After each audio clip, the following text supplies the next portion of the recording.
kanang pagpanghatag. Di ba kung imo nang tanawon, abi nato basta manghatag ta, automatic day ng pagpanghatag nga will na sa Ginoo. Karon pa gyud nako nasabtan ba nga dili di ay tanang pagpanghatag kay will na o kabubuton na sa Ginoo. Aduna di pagpanghatag nga dili na di na sa Ginoo kundi sa imo na lang mga personal ug own desires. Sa mga lagad na sa Ginoo hulmahon day kani magong atong mga desire atong ma-mix up sa will sa Ginoo ba?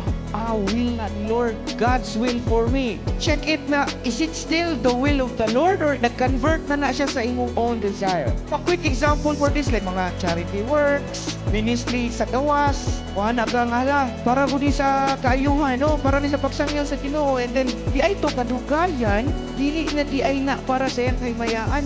Nalingaw na ka ba? Especially kani bitong dayton ta. Di mo na gamiton sa kaaway. Usahay, ma-convert na nimo mga wala na di ay ka nakahimaya sa Ginoo kundi i-fulfill na nimo ang desire sa imong flesh.